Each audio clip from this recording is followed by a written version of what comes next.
고대 안암병원 종양내과에서 근무하고 있는 김주원이라고 합니다. 유방암에 대해서 전체적인 설명 드리고 또 특히 이제 우리 피크 나이가 40, 50대고 요즘엔 점점 내려오고 있어서 20, 30대 환자도 제가 심심치 않게 보고 있어가지고 그분들한테 어떤 지식이 필요할까 고민을 하다가 이제 유방암이 끝이 아니고 그 이후의 삶이 굉장히 많이 남으셨기 때문에 그 후의 삶을 좀 어떻게 꾸려가시면 좋을지 그런 거에 대해서 다소 좀 지식적인 부분이 많은데 그냥 뭐 그렇구나 들으시면서 상식선에서 그냥 알고 계시면 될 것 같습니다.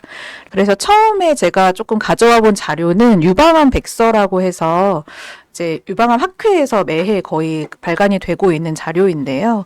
유방암의 개요부터 해가지고 전체적으로 조금 알기 쉽게 나와 있더라고요. 이제 보통은 의료진들 보시라고 만든 책이긴 한데 요즘에는 워낙 환자분들도 거의 못지않게 지식을 탑재하고 오시니까 어떤 게 있는지 제가 간단히 소개드리고 진행하도록 하겠습니다. 먼저 유방암은 세계 여성암 중에서도 굉장히 흔한 암에 속합니다. 보시면은 단일암종 중에서는 가장 많이 한 23.8%로 마크가 되고 있고 그 외에 뭐 폐암, 대장암 있는 거에 비해서 또 특히 여자만 카운트했을 때는 거의 제1의 암이라고 볼 수 있겠죠.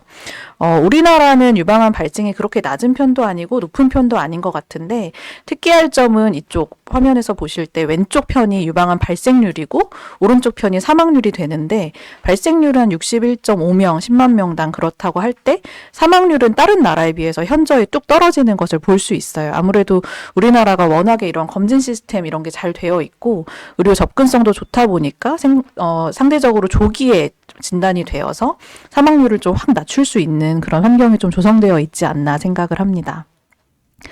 또 우리나라 유방암의 또 특이할 점이 미국 같은 데서 유방암 걸렸다 그러면 거의 이제 할머님들 많이 걸리시는 병으로 생각을 하는데 우리나라 특히 아시아 쪽은 40대에서 40대가 피크 나이고 50대, 40, 50대가 주로 연령이 됩니다. 그렇기 때문에 굉장히 이제 사회적인 활동도 많이 하실 때고 집안에서 뭐 애 키우고 한참 키울 나이에 유방암이 진단되기 때문에 그런 적극적인 관리가 굉장히 많이 필요하고 이런 나이는 아무래도 우리나라가 고령화되고 있다 보니까 진단 나이가 점점 올라가는 추세인데 그래도 전체 연령 늘어나는 거에 비해서는 아직까지 피크는 한 50대 초반 정도에 머물러 있다는 것을 상식선에서 알고 계시면 좋겠습니다.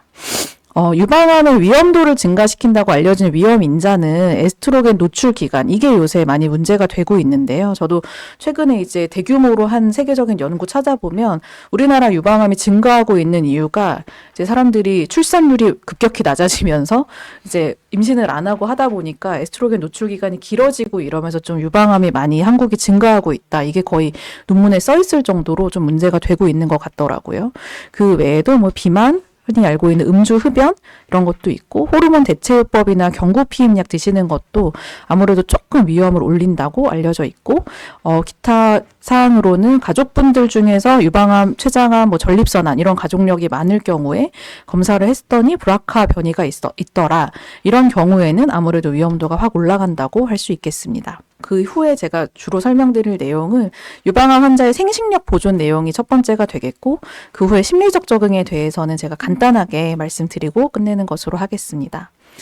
생식력 보존은 이제 뭐 비단 유방암이 아니더라도 요새 워낙 젊은 암 환자가 많기 때문에 굉장히 중요하게 대두되고 있는 화제가 됩니다. 새로운 암 환자 수도 굉장히 증가를 하고 있고 또 치료가 발달하니까 상대적으로 암으로 인한 사망률은 계속 감소하는데요. 그러니까 상대적으로 암을 경험한 암 경험자, 암 생존자 수는 점차 증가하고 암이라고 해서 인생의 끝이 아닌데 그 후에 인생에서 이제 우리가 생식력을 보존하고 싶을 때 어떻게 해야 되는가 이런 거에 대한 논의가 반드시 해야 되는 것으로 이제는 되어 있습니다. 새로 발견되는 암 환자 중에 한 9% 정도는 생식 가능 연령 한 3, 40대 정도, 20, 30대, 3, 40대 정도가 된다고 알려져 있고요.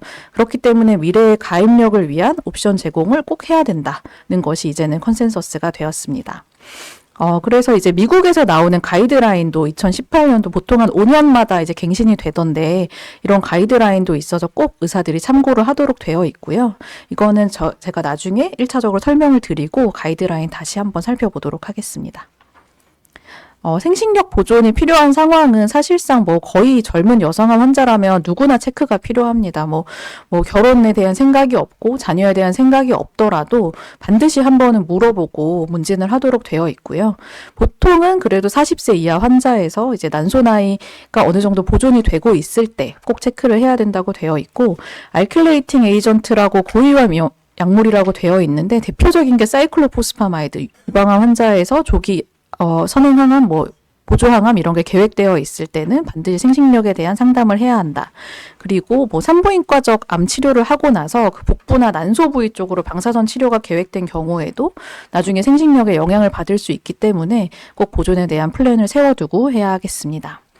항암 치료를 하게 되면은 난소 기능은 떨어지게 되어 있습니다. 워낙에도 이제 나이가 들면 여자들은 난소 내 원시 남포 수는 한정이 되어 있기 때문에 나이가 듦에 따라서 자연적으로 꺼지는 경우도 있지만, 거기에 항암 치료까지 하게 되면은 조기 난소 기능 저하, 프리매처 오버리언 인서피션시라고 해가지고 이런 기능 저하가 빨리 오는 경우가 있는데, 다양한 방식으로 영향을 미치죠. 정확히 똑 부러지게 이것 때문이다라고는 말할 수 없어도 미성숙한 남포 내 난자에 직접 이제 항암제가 작용을 하고 생식세포 자체가 좀 줄어들고, 꼭 생식세포 아니더라도 그 주변에서 이런 펑션을 도와주는 기질세포라든지 혈관이라든지 이런 데 영향을 미치면서 쉽게 말해서 난소랑 난소 기능이 번아웃 된다, 이렇게 말하기도 합니다.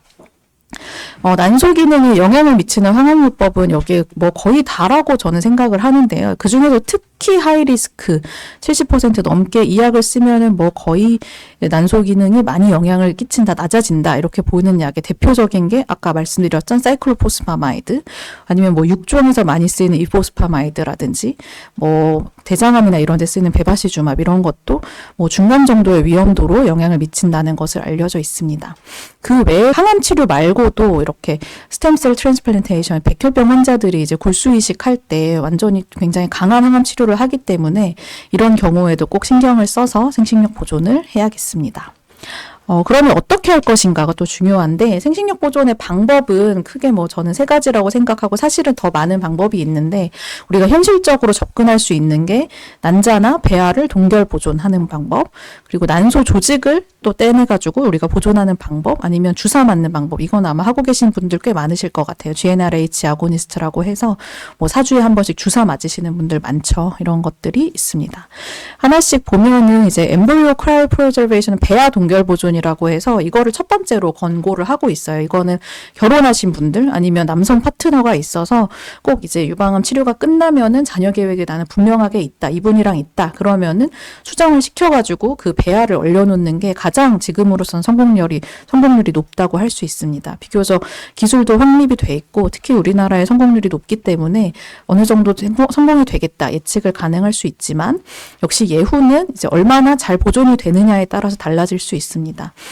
표 보시면은 이제 나이에 따라서 가장 치명적이기 때문에 35세 이하일 때 좀 확률이 높다가 37세까지는 그나마 좀 보존이 되는데, 38세가 넘어가면은 이제 확실히 확률이 좀 떨어지는 것을 볼 수가 있고, 42세 이상이 되면은 35세 미만일 때보다 거의 10분의 1 정도 미만으로 좀 확률이 떨어진다는 것이 알려져 있습니다. 그리고 또 잘 알려진 게 난자 동결 보존이라고, 요새는 그냥 미혼 분들도 많이 하시는 것 같던데, 남성 파트너가 없는 경우, 아직 미혼이거나 아니면 자녀 계획이 조금 애매한 경우에는 효율적으로 가입력을 보존할 수 있는 방법이 되겠습니다. 이것도 기술이 많이 발전해서 이제 잘 얼리고 그다음에 잘 녹여가지고 나중에 자녀 생각이 있을 때 이제 출생을 할 수 있는 확률이 꾸준히 개선이 되고 있고요. 하지만 이제 암에 걸렸다는 것 자체가 이제 그냥 건강한 미혼 여성보다는 조금 난자의 질의 차이가 난다고 해서 생존 출산율 역시 조금은 달라진다는 것이 알려져 있습니다. 그래서 동결 보존을 위한 스케줄은 이제 가이드라인 상에서는 여성의 난소 자국을 위해서 여러 가지 주사를 앞뒤로 맞고 이제 생리주기에 맞춰가지고 좀 기한이 넉넉하면은 아마 일반 미혼 환자분들은 이런 프로토콜을 한 달 정도 잡고 이제 주사 충분히 맞고 난자를 잘 키워가지고 보존을 할 텐데, 암 환자분들은 꼭 이제 난소 동결만 중요한 게 아니고 우리가 항암 치료를 뒤이어서 해야 되기 때문에 대체로는 이런 숏 프로토콜을 사용하고 있는 것 같아요. 그리고 거기다가 만약에 진짜 뭐 하루 이틀이 급하다 그러면은 긴급한 가입력 보존 주기에서 무작위 시작 난소 자극도 한 가지 옵션일 수 있다라고 가이드라인은 제시를 하고 있는데, 제가 조금 옅은 색으로 표시한 게 첫 번째, 그래도 한 15일 정도는 잡고 하는 것보다는 좀 권고 수준이 낮기 때문에 제가 조금 연하게 표시를 해 두었습니다. 그래서 난소 자극 한다고 뭐 다 잘 되면 좋겠지만 어느 정도 부작용은 좀 감안을 해야 되고요. 이제 난소를 하나만 이제 일반적으로 생리적으로 딱 자극을 해서 잘 옳게 나오는 게 아니고 어떻게든 짧은 시간에 많이 자극을 해가지고 많이 뽑아서 보관을 해야 되기 때문에 난소 과자극 증후군이라는 게 생길 수 있습니다. 난소 과자극 증후군은 뭐 경한 경우에는 그냥 조금 배가 아프다, 배가 좀 팽팽해진 것 같다 이렇게 하지만, 심각한 경우에는 막 부종이 심해지고 복수가 많이 차고 이래가지고 응급실 오시는 경우도 있고요. 그리고 또 혈전색전증이라고 해가지고 쉽게 말하면 혈관 안에 피떡이 져가지고 좀 숨차기가 힘들다든지, 이것 때문에도 뭐 다리 한쪽이 많이 붓는다든지 이런 경우가 있고, 암치료가 아무래도 조금 미뤄지는 위험이 있고, 또 특히 유방암 같은 경우에는 여성 호르몬 좋아하는 암일 수도 있잖아요. 그런 경우에는 특별히 주의를 요한다고 알려져 있습니다.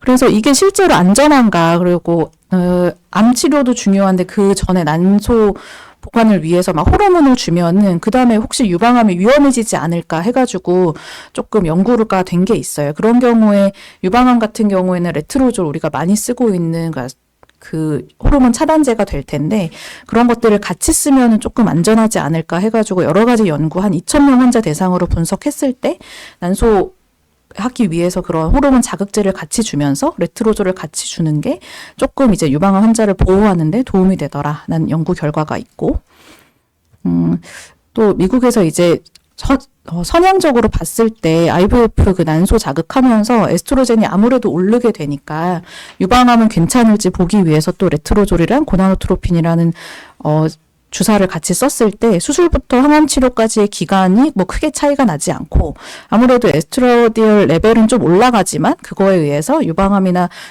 더 많이 심각하게 많이 재발을 한다거나 생존이 많이 떨어진다거나 그런 것은 없더라 하는 것이 이제 연구에서 밝혀져 있습니다.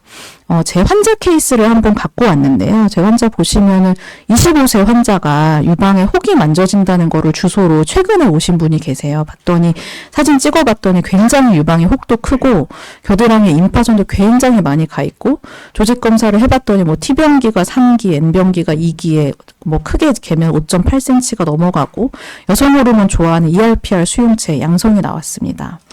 이 환자에서 신경 쓰이는 게 25세라는 굉장히 젊은 나이라는 거, 그리고 또 여성 호르몬을 좋아하는 암이라는 거 때문에 가입력 보존을 위해서 산부인과를 꼭 같이 봐야겠다는 생각을 해서 제가 그날 바로 운이 좋게 산부인과 외래로 바로 연결이 됐어요. 그래서 가입력에 필요한 호르몬 검사를 쭉 하시고 뭐 마지막 생리가 언제였냐고 물어봤더니 뭐 지난주에 한 2주 정도 됐더라고요.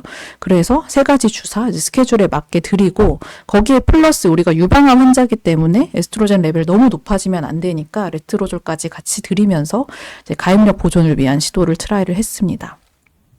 여기 보시면 숏 프로토콜을 사용했다고 볼 수 있는데요. 그래서 첫 번째로 들어갈 수 있는 고나도트로핀 주사를 며칠 맞으시다가 그 다음에는 이제 실제로 난자를 확 뽑기 위해서 GnRH 아고니스 뇌하수체 억제할 수 있는 주사를 또 그 전에 짧게 맞고, 유방암을 위해서 레트로졸을 충분히 드시고, 그 다음에 난자 채취를 진단 후에 한 열흘 안 돼가지고 바로 채취를 했더니 이제 무난하게 한 11개 채취해가지고 보존할 수 있는 건 한 9개 정도 잘 나온 케이스가 되겠습니다. 여기서 끝이 아니고 그 다음에 혹시 또 모르기 때문에 그럼에도 불구하고 난소 기능을 좀 보존하기 위해서 주사 치료를 또 바로 시작을 하셨고, 그거를 충분히 맞은 다음에 5월 26일에 유방암 선행암 화학 치료를 시작하셨으니까 진단하고 나서 한 3주 정도 이제 생식력 보존을 위한 프로토콜을 거치고 한 달 안 돼서 바로 치료를 할 수 있었던 케이스가 되겠습니다. 이분은 항암 화학 치료 반응도 굉장히 좋아가지고 지금 수술 대기 중에 계십니다. 그래서 왜 이렇게 유방암 진단 받고 바로 치료하면 좋은데 굳이 기다리는 이유가, 이제 항암을 하고 난 전이랑 하거나 후랑 이게 차이가 생각보다 많이 나더라고요. 보면은 이제 꼭 유방암 환자만 조사한 건 아니고 백혈병 환자들이 많이 포함이 돼 있긴 한데 11명 정도 이제 딱 반반 해가지고 항암 치료를 받고 난자 채취한 사람, 항암 치료 받기 전에 난자 채취한 사람의 호르몬 레벨 굉장히 두군이 차이가 나고 난사 채취된 것도 굉장히 많이 차이가 납니다. 보시면은 첫 번째 한 번 받고 나서 이제 난자 채취했을 때는 그나마 조금 나오는데 2개 이상 받았을 때는 거의 이제 확률이 많이 떨어지는 것을 저도 확인할 수 있었고요.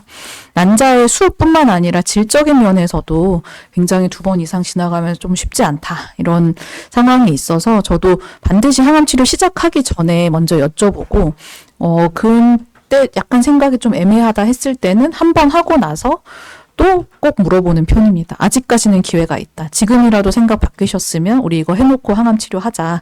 이렇게 하면 꼭 그 기회를 놓쳐서는 안 된다고 저는 생각이 듭니다. 우리나라에서 실제로 이렇게 난소배아 동결을 한 다음에 성적이 어땠는지 좀 보고자 했던 연구가 있어 소개해드리려고 하는데요. 아산병원에서 했던 케이스입니다. 아산병원에서 한 173명 환자를 대상으로 했을 때 35세 미만이 100명이 넘어요. 연구에 봤을 때 굉장히 젊은 유방암 환자가 많다고 볼 수 있고 그중에 대다수가 유방암 환자입니다. 보시면은 그 중에서도 이제 난자 동결 원하는 환자분들이 꾸준히 늘어가지고 이제 폭발적으로 늘고 있죠. 치료를 하고 나서 이제 170명 중에서 이제 항암 치료 다 마치고 한 57명 정도 남았을 때 봤더니 여전히 유방암 환자가 대부분인데 치료 전이랑 후랑 이제 호르몬 수치 차이가 굉장히 많이 나는 것을 볼 수 있고요. 그리고 나서 그 다음에 19명 정도가 실제로 치료 다 마치고 이제는 애를 낳아야겠다라고 시도를 하신 분이 19명 중에 8명 정도 되셨고 그 중에서 8명 중에 5명 정도가 실제로 자연임신에 성공을 하셨고 자연임신뿐만 아니라 이제 무슨 도움을 받아가지고 어쨌든 임신에 성공하셔서 출산까지 하신 분들이 한 반 정도 되더라. 이런 데이터가 나간 바 있습니다. 여기까지가 이제 배아 동결이나 난자 동결이 되겠고 난소 조직 동결이나 이런 거는 난소 자체를 조금 띄어가지고 그 조직을 보관하고 있다가 나중에 다 치료가 끝나고 임신을 해야겠다 싶을 때 환자 몸에 다시 이식을 하는 거라서 뭐 이게 이제 열 며칠도 기다릴 수가 없다. 내지는 너무 어려가지고 뭐 동결이나 이런 게 좀 어려움이 있다. 이럴 때 고려를 하지만 아직까지는 생존 출산 사례가 굉장히 적고 기술적으로 까다로워서 우리나라에서도 뭐 널리 알려진 그런 방법은 아닌 것 같아요. 그거보다는 오히려 GnRH 작용제 그 사주마다 맞는 주사를 조금 더 많이 하고 있고요. 사실 이거는 정확하게 메커니즘은 아직 완전히 밝혀지진 않았지만 어쨌든 난포 소멸이 좀 억제되고 혈류가 감소하면서 좀 난소 기능이 보존이 되는 것 같다. 이런 컨센서스를 가지고 결정적으로 비용도 낮고 부작용도 적고 간편하고 하다 보니까 선택지로 제공을 하고 있습니다. 그래서 아까 제가 간단히 소개드렸던 가이드라인이 이러한 내용을 총체적으로 다 담고 있습니다.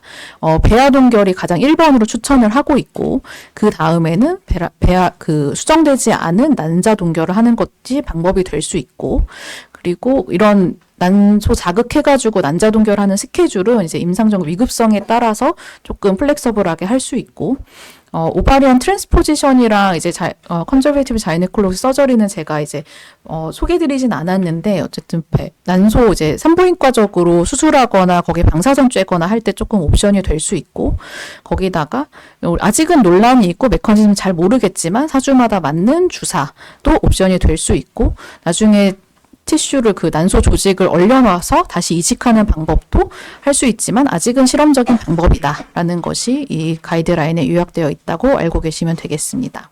앞의 내용을 다시 이제 요약을 하면 이제 첫 번째 파트의 마지막에 될 텐데요. 항암 치료를 계획하는 가임기 암 환자는 반드시 생식력 보존을 위한 상담이 필요하고 만약에 의사 선생님이 너무 바빠서 놓친다면 꼭 내가 얘기를 해야 됩니다. 나중에 이제 아기 낳을 계획이 있다. 난소 동결이나 이런 거를 해놓으면 좋겠다. 그렇지만 이제 그런 경우에는 배아나 난자 동결을 해야겠지만 암이 급할 수도 있기 때문에 스케줄은 조정할 수 있고 이미 항암 치료를 시작한 환자 경우에는 난소 조직 동결이나 주사를 맞으면서 그나마 있는 난소 기능을 조금 더 보존하는 방향으로 할 수 있겠다는 것을 알고 계시면 되겠습니다. 두 번째 파트는 유방암 환자의 심리적 적응인데 이것도 굉장히 전문적인 내용이라 정신과 선생님이 아니고 제가 커버하기에는 조금 어려움이 있더라고요. 간단히만 설명드리고 마무리하도록 하겠습니다. 심리적 적응 아마 저보다 더 잘 아실 것 같은데 이런 반응 겪는다고 우리가 많이 얘기를 하죠. 처음에는 이제 제가 진료실에서 가장 어려워하는 부분인데 암 고지를 할 때가 가장 문제거든요. 막 쇼크를 많이 받으시고 부정하시고 이제 여러 병원 다니면서 이게 맞나 잘못된 거 아닌가 여러 번 확인을 받으시다가 이제 확실히 되면은 화내시는 분도 있고 디프레션, 우울해지시는 분도 있고 그러다가 이제 타협하고 치료 받으시다가 수용하게 되는 이런 과정을 겪는다고 합니다. 암 환자가 겪을 수 있는 심리사회적 문제 굉장히 다양한데요. 대표적으로 불안 및 우울 안 겪는 사람 저는 없다고 봐요. 여기는 우울증 13%, 불안 17.9% 이렇게 하지만 크든 작든 정도의 문제지 안 겪는 사람은 없을 거라고 저는 생각을 하고요. 재발에 대한 두려움 당연히 많죠. 특히 유방암 심합니다. 유방암은 10년, 20년, 30년 지나도 재발하는 경우가 있기 때문에 이런 것도 무시해서는 안 되고 인지기능 장애 워낙 치료가 복잡하기 때문에 그거 외우기도 지금 생활이 안 될 정도가 있고 항암제 때문뿐만 아니라 이런 정신적인 스트레스 때문에도 피로감 호소하시는 분들이 있고 잠 안 온다고 하시는 분 당연히 많죠. 그리고 치료가 끝난 다음에 직장 복귀 문제, 그 다음에 거기에 이어지는 재정적 어려움, 워낙에 요새 비싼 약도 많이 나오고 하기 때문에 이런 것들로 스트레스를 받으시는 경우가 굉장히 많다고 합니다. 특히 우울증, 불안은 우울증 13%, 불안 17.9% 되지만 치료 종료 후에 5년 이상이 되면은 우울증과 불안의 종합 유병률은 한 21% 일반 인구와 유사한 수준으로 줄어든다고 알려져 있고요. 암 치료로 인해 생기는 심리적 문제는 시간이 지나면서 회복이 되기 때문에 일시적인 거다라고 생각할 수도 있지만 제 생각에는 이거를 정신의학적 상황을 수용하고 그때 아무리 나중에 회복이 되더라도 당장 급할 때는 어떻게 될지 모르는 거기 때문에 도움을 요청하는 것이 최선이라고 생각을 합니다. 정신과를 가시는 게 아직도 조금은 허들이라고 느껴지시는 분들이 있다면은 여러 가지 이제 스크리닝이라고 해서 간단한 문진 통해 가지고 내가 진짜 심각한 상태인지 아니면 그냥 일반적으로 겪는 정도인지 볼 수 있는 경우가 있어서 3가지 정도 지표가 있다고 해요. 첫 번째는 디스트레스 서모미터라고 해서 디스트레스 온도계라고 하는데 간단합니다. 7일 동안 경험한 괴로움 정도를 가장 잘 표현해줘요. 0점부터 10점까지 우리가 통증 평가하듯이 괴로운 정도가 몇 점 정도였는지를 표시를 하시면 되는데 이게 4점 이상이라면 약간 주의가 필요하고 어쩌면 전문의의 진료가 필요할 수도 있겠다. 그리고 우리가 어떤 부분에서 주로 이제 스트레스를 받는지 체크를 쭉 하게 되어 있고요. 이거는 이런 전문적인 온도계나 이런 지표는 아닌데 기분 캘린더라고 해가지고 이렇게 보면은 이쪽에는 월이 쭉 써 있고 아래쪽으로는 날짜가 쭉 써 있어서 이게 1년을 표시하는 거예요. 여기다가 이제 색연필로 색깔을 쭉 칠해보는 거. 오늘 기분은 이 정도였고 내일 기분은 이 정도였고 해가지고 1년이 쭉 지난 다음에 내가 올해를 이렇게 보냈구나 이렇게 하는 것도 방법이 있다고 합니다. 우울증 건강 설문은 단 9개의 질문을 가지고 기분이 가라앉거나 우울하거나 희망이 없다고 느꼈다. 이런 거에 대해서 지난 2주 동안에 얼마나 겪었는지를 표시를 해가지고 몇 점 이상이면은 특히 한 10점이 넘어간다. 그러면은 반드시 좀 상담을 받고 가능하면은 약물적 중재를 좀 받고 이런 것들을 하는 것도 중요하다고 생각이 듭니다. 불안장애도 한 7개 정도 해가지고 초조하거나 불안하거나 조마조마하다. 안절부절해서 가만히 있기가 힘들다. 이런 것들이 어느 정도로 나타났는지 보고 5점 이상이라면 이것도 선생님과 상담을 꼭 하시는 게 나중에 좋을 것 같습니다. 재발에 대한 두려움 우리가 무시할 수가 없는데요. 그중에서 유방암은 굉장히 취약한 암종 중에 하나입니다. 워낙에 오래가는 암이라고 하고 검사도 많고 치료 자체가 길고 재발도 10년, 20년 지나서도 한다 그러니까 유방암은 굉장히 취약한 암이고 꼭 유방암 아니더라도 새로 진단된 암이라든지 젊은 환자라든지 이럴 때 굉장히 쇼크가 크기 때문에 재발에 대한 위험도 두려움도 굉장히 큰 것으로 알려져 있습니다. 과거에 암을 한번 경험했던 적이 있거나 가족분들이 암에 걸렸거나 암으로 사망한 케이스 이런 분들도 굉장히 두려움이 많죠. 또 부작용을 많이 알았을 때 나중에 재발했을 때 이 치료를 또 해야 된다니 이런 것도 굉장히 많이 신경을 쓰시고요. 원체 불안장애가 있거나 하신 경우에도 심한 불안 호소하시는 경우가 있습니다. 의외로 이제 종양 자체가 크거나 병기가 높거나 이런 객관적인 예후 인자는 재발에 대한 두려움과 실제로 재발과 밀접한 연관이 있음에도 불구하고 재발에 대한 두려움과는 큰 연관이 없는 것으로 알려져 있습니다. 이런 불안함은 어느 정도는 당연한 건데 너무 심하다 보면은 삶의 질이 굉장히 떨어지고 의료 서비스 이용한다든지 아니면 검진하는데 수능도가 떨어지기 때문에 결론적으로는 이제 더 재발을 잘 일으키는 거라고도 저는 생각이 들어서 이런 것도 꼭 필요하면은 중재를 하고 조정을 하시는 게 중요하겠습니다. 심리적 적응은 이 정도고요. 원활한 심리적 적응은 치료 수능도 유지에 필수적이고 본인의 정서 상태를 잘 살피고 아무래도 암 진료 보신 선생님이 살피는 데는 좀 한계가 있어요. 환자도 워낙 많고 한정된 진료 시간이 있기 때문에 본인이 꼭 캐치를 하셔가지고 필요하면 꼭 도움이 필요하다. 정신과 선생님 연결해달라. 이렇게 요청하는 것이 중요하겠다라는 생각이 듭니다. 이게 제 마지막 페이지인데요. 요새는 이제 유방암 이후의 삶도 암 경험자라고 해가지고 캔서 서바이벌십이라고 해서 거의 뭐 학계에 새로운 학문의 한 분야로 채택이 되고 있습니다. 관련해서 저널도 많이 나오고 있고 암 경험자는 그 이후에 암 이전의 인생과 이후의 인생이 굉장히 다르기 때문에 여러 가지 케어가 필요하다는 점에서 이제 그 후의 삶을 잘 꾸려나가기를 바라시는 바람에서 제가 오늘 강의를 준비했습니다. 감사합니다. 네.